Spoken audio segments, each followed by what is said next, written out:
हाँ। नमस्कार। आज हम एक बहुत ही जानी पहचानी लेकिन शायद कम समझी गई कहानी की तहों में उतर रहे हैं।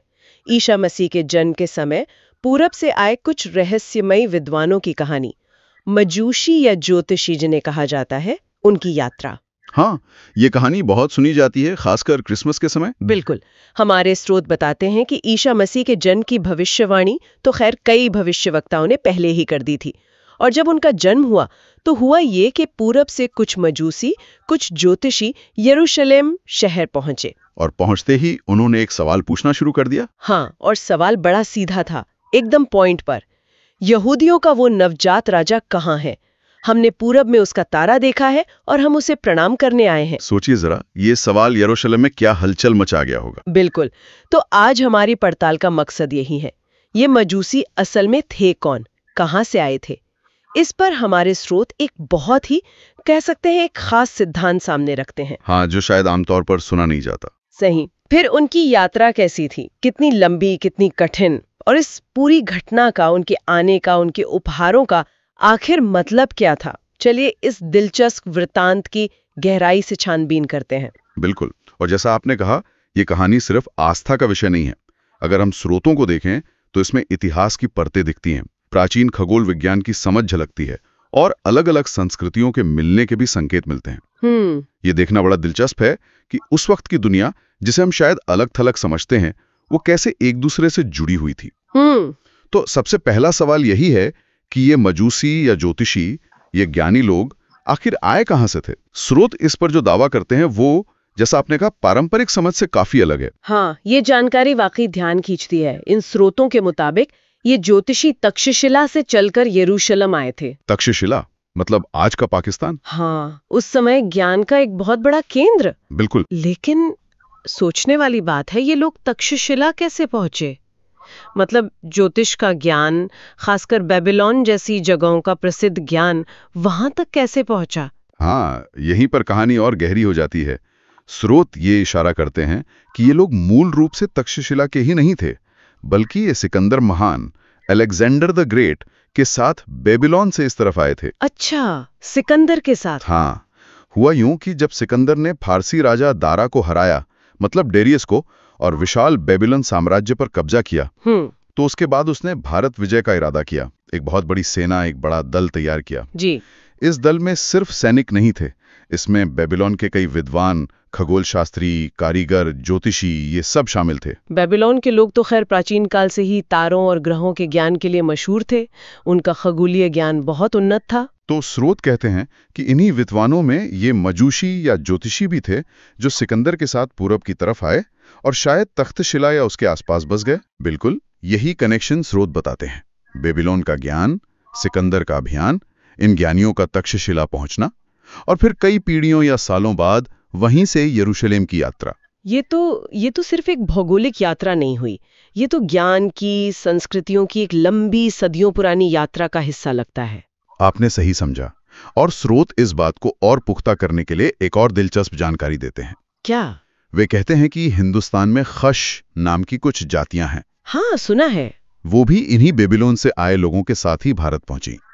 इन खश लोगों को बेबीलोन का योद्धा माना जाता है, और बाइबल में इनका जिक्र कस्बी या चाल्डियंस के रूप में मिलता है।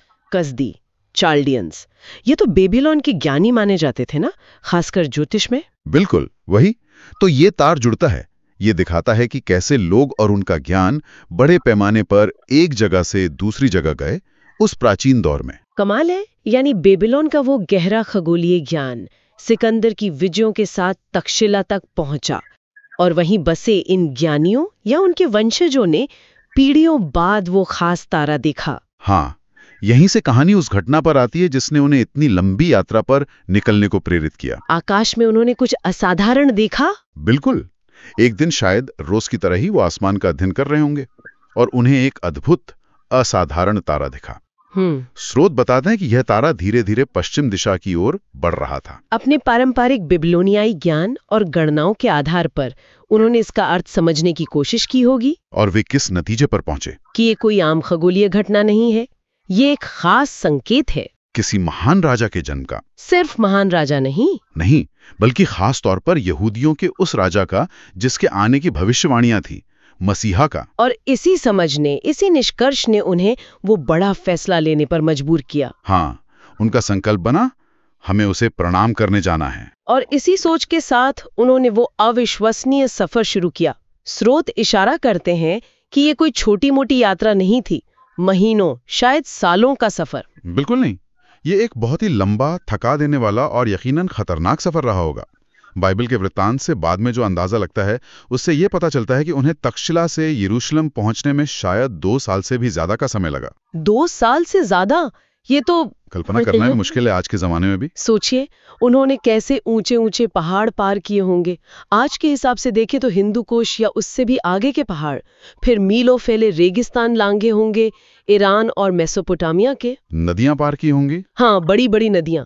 रास्ता बिल्कुल आसान नहीं था, पर उनका मकसद साफ था, उस मसीहा को खोजना जिसका पैगाम उन्हें सितारों से मिला था। ये बात वाकई हैरान करती है। एक खगोलीय घटना पर उनका विश्वास इतना पक्का था कि वे इतनी कठिन, इतनी अनिश्चित यात्रा पर निकल पड़े। ये उनके ज्ञान और उनकी गहरी आस्था दोनों को दिखाता है। और ये उस दौर में खगोल विज्ञान के महत्व को भी रेखांकित करता है। तब आसमान सिर्फ देखने की चीज नहीं थी, उसे पढ़ा जाता था। उसे संकेत समझे जाते थे। बिल्कुल। और उन संकेतों के आधार पर जीवन के बड़े बड़े फैसले लिए जाते थे, जैसे कि ये यात्रा। तो लगभग 2 साल की इस लंबी कठिन यात्रा के बाद वे आखिरकार यहूदियों की राजधानी यरूशलेम पहुंचे। हाँ, उस समय की राजधानी। और वहां पहुंचकर वे लोगों से सीधा सवाल पूछते हैं, बिना किसी भूमिका के। क्या सवाल था वो? वही सवाल जो उन्हें यहां तक लाया था। वह यहूदियों का नवजात राजा कहाँ है? हमने उसका तारा पूरब में देखा है, हम उसे प्रणाम करने आए हैं। जाहिर है, ऐसे अजनबी लोग पूरब से आए हुए और ऐसा सवाल पूछ रहे हैं, पूरे शहर में ये बात फैल गई होगी। बिल्कुल, चर्चा का विषय बन गई होगी।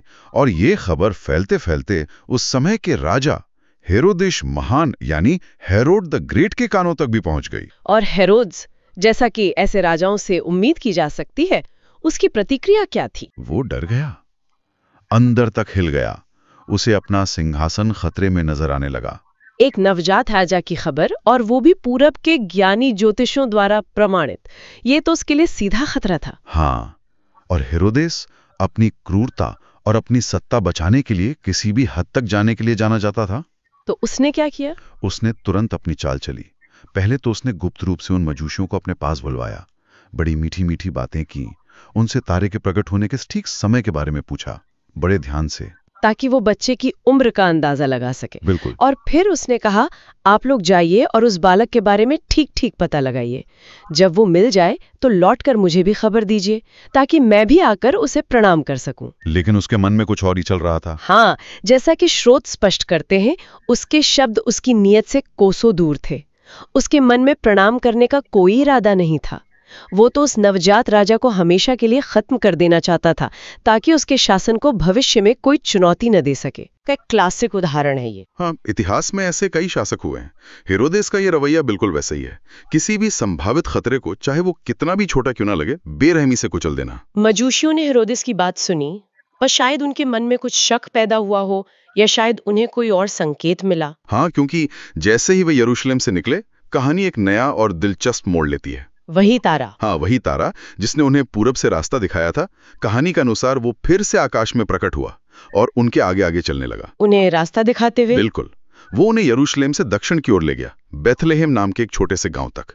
और वहां पहुंचकर तारा एक खास घर के ऊपर आकर रुक गया। किसी महल के ऊपर नहीं, किसी महल या आलीशान इमारत पर नहीं, बल्कि एक साधारण से दिखने वाले घर के ऊपर। मजूशियों को यकीन हो गया कि यही वो जगह है, यही मंजिल है। वे उस घर में दाखिल हुए, और वहां उन्होंने क्या देखा? वहां उन्होंने मरियम और उनकी गोद में बालक ईशा मसीह को देखा।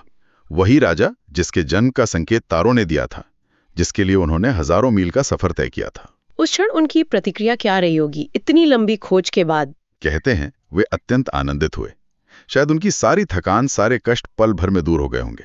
उन्होंने पूरी श्रद्धा से उस बालक के सामने झुककर उसे प्रणाम किया, उसकी आराधना की। और फिर वो प्रसिद्ध उपहार? हाँ, फिर उन्होंने अपने साथ लाए खजाने खोले और अपने वो प्रसिद्ध उपहार उस बालक को अर्पित किए, सोना, लुबान और मुरा। ये उपहार सिर्फ कीमती चीजें नहीं थे, है ना? इनके गहरे मतलब थे, जैसा स्रोत बताते हैं। बिल्कुल, ये बहुत सांकेतिक थे। पहला उपहार था सोना, गोल्ड। सोना तो राजाओं को दिया जाता है। सही कहा। ये राजसी सत्ता, सम्मान और अधिकार का प्रतीक था। ये दर्शाता था कि ये बालक एक राजा है, यहूदियों का राजा, और शायद उससे भी बढ़कर। दूसरा उपहार था लुबान, फ्रैंकिंसेंस। हाँ, लुबान एक खुशबूदार गोंद या राल है जिसे मंदिरों में धूप की तरह जलाते थे, खासकर ईश्वर की आराधना में। तो ये उपहार इस बालक के ईश्वर का पुत्र होने, उसकी दिव्यता और पवित्रता का प्रतीक था। और तीसरा उपहार था मुर्रा, ये क्या था? मुर्रा भी एक सुगंधित गोंद था। इसका इस्तेमाल इत्र बनाने में तो होता ही था, लेकिन उस जमाने में इसका एक और महत्वपूर्ण इस्तेमाल था, शवों पर लेप करने या उन्हें सुगंधित रखने के लिए अंतिम संस्कार की प्रक्रिया में। ओहो, तो ये उपहार इस बात का प्रतीक था कि यह राजा, ये दिव्य बालक, आम इंसानों की तरह कष्ट सहेगा और मानवता के उद्धार के लिए अपने प्राण देगा। ये उसके भविष्य के बलिदान की ओर एक इशारा था। तो ये तीन उपहार मिलकर एक पूरी कहानी बताते हैं। राजा, ईश्वर का पुत्र और उद्धार के लिए बलिदान होने वाला। ये तो महज भेंट नहीं, ये तो एक तरह से उनके पूरे जीवन और मिशन की भविष्यवाणी लगती है। निश्चित ही। इन उपहारों का चुनाव ये भी दिखाता है कि ये मजूसी सिर्फ ज्योतिषी नहीं थे, वे गहरी आध्यात्मिक समझ रखने वाले ज्ञानी थे। वे जानते थे कि वे किसी साधारण बालक से नहीं मिल रहे हैं। उन्होंने बालक को ढूंढ लिया, उपहार दे दिए, आराधना कर ली, लेकिन हेरोदेस का क्या? वे उसके पास वापस नहीं गए जैसा उसने कहा था? नहीं गए। कहानी बताती है कि उसी रात उन्हें स्वप्न में परमेश्वर की ओर से चेतावनी मिली। सपने में? हाँ, उन्हें साफ निर्देश दिया गया कि वे हेरोदेस के पास लौटकर न जाएं, क्योंकि उसके इरादे नेक नहीं हैं। उसे उस बालक के बारे में कुछ भी न बताएं। तो उन्होंने इस चेतावनी को माना? बिल्कुल। उन्होंने हेरोदेस को खबर देने की बजाय चुपचाप एक दूसरे अनजान रास्ते से अपने देश यानी पूरब की ओर लौट गए। अच्छा, जिस रास्ते से आए थे उससे नहीं? नहीं, शायद इसलिए ताकि हेरोदेस उनका पीछा न कर सके या उनसे कोई जानकारी न हासिल कर पाए। वो सुरक्षित निकल गए। तो युब हेरोदेस इंतजार करता रहा और मजूसी वापस नहीं आए, तो उसे समझ आ गया होगा कि उसके साथ धोखा हुआ है। जाहिर है। और जैसा अंदाजा था, हेरोदेस गुस्से से पागल हो गया। उसे लगा कि पूरब से आए उन ज्योतिषों ने उसका मजाक उड़ाया है, उसे नीचा दिखाया है, धोखा दिया है। उसका डर अब गुस्से में बदल गया, भयानक क्रोध और बदले की आग में। और उसने गुस्से में आकर एक ऐसा भयानक, ऐसा क्रूर कदम उठाया जिसकी कल्पना भी मुश्किल है। क्या किया उसने? उसने अपने सैनिकों को हुक्म दिया कि वे बेथलेहेम और उसके आसपास के सभी गांवों और इलाकों में जाएं और 2 साल या उससे कम उम्र के सभी लड़कों को मार डालें। सभी लड़कों को? 2 साल या उससे कम? ये उम्र क्यों?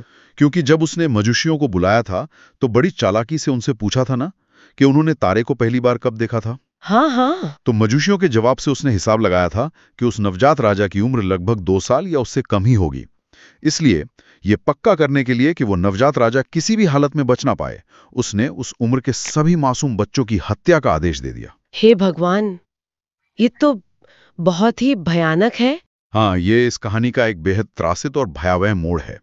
इसे इतिहास में निर्दोषों का नरसंहार या मैसेकर ऑफ द इनोसेंट्स के नाम से जाना जाता है। ये दिखाता है कि सत्ता का डर और असुरक्षा इंसान को कितना अमानवीय और क्रूर बना सकती हैं। तो आज हमने देखा कि पूरब के मजूशियों की ये यात्रा, ये कहानी महज एक धार्मिक कथा या क्रिसमस कार्ड पर बना सुंदर चित्र भर नहीं है। हमारे सामने जो स्रोत थे, उन्होंने हमें उनकी संभावित उत्पत्ति के बारे में एक खास नजरिया दिया, तक्षशिला, जिसका जुड़ाव पीछे बेबीलोन और सिकंदर महान तक जाता है। हमने उनकी अविश्वसनीय रूप से लंबी और कठिन यात्रा पर बात की, जो शायद 2 साल से भी ज्यादा चली। खगोलीय संकेत में उनके गहरे विश्वास को समझा, राजा हेरोदेस की चालाकी और फिर उसकी भयानक क्रूरता देखी, और उन प्रतीकात्मक उपहारों सोना, लुबान और मुरा के गहरे अर्थों पर भी विचार किया। सही कहा। और अगर हम इसे और बड़े परिप्रेक्ष्य में देखें, एक बड़ी तस्वीर में फिट करने की कोशिश करें, तो ये कहानी प्राचीन इतिहास की कई अलग अलग धाराओं का एक संगम बिंदु लगती है। एक चौराहा? कैसे? देखिए, इसमें सिकंदर महान के अभियानों का अप्रत्यक्ष प्रभाव नजर आता है। अगर हम स्रोत की बात माने, रोमन साम्राज्य के अधीन यहूदिया के राजा हेरोदेस की स्थानीय राजनीति साफ दिखती है। प्राचीन बेबीलोन के खगोल विज्ञान की गूंज सुनाई देती है। एक बेहद महत्वपूर्ण धार्मिक आख्यान का ये जन्म बिंदु है। और साथ ही विभिन्न प्राचीन सभ्यताओं, बेबीलोन की मेसोपोटामियाई सभ्यता, यूनानी यानी ग्रीक सभ्यता, संभवतः भारतीय उपमहाद्वीप की ज्ञान परंपरा तक्षशिला के जरिए, और यहूदी परंपरा, इनके बीच संभावित संपर्कों की, इंटरकनेक्शन की एक धुंधली सी ही सही पर तस्वीर उभरती है। ये वाकई दिखाता है कि प्राचीन दुनिया शायद हमारी कल्पना से कहीं ज्यादा आपस में जुड़ी हुई थी। विचार, ज्ञान, लोग हजारों मील का सफर तय करते थे। बिल्कुल। और एक जगह की घटना दूसरी बहुत दूर की जगह को भी प्रभावित कर सकती थी। इसी सोच के साथ शायद हम श्रोताओं के लिए एक विचार छोड़ सकते हैं। हाँ, जरूर। श्रोतों द्वारा प्रस्तुत मशूसियों की उत्पत्ति और यात्रा के इस विशिष्ट दृष्टिकोण को ध्यान में रखते हुए, मतलब ये बेबीलोन से सिकंदर के साथ तक्षशिला और फिर वहां से यरूशलेम तक का सफर, इस नजरिए से सोचें तो ये प्राचीन सभ्यताओं के बीच ज्ञान, विचारों और लोगों के आदान प्रदान की हमारी समझ को किस तरह से प्रभावित कर सकता है या बदल सकता है। सोचने वाली बात है।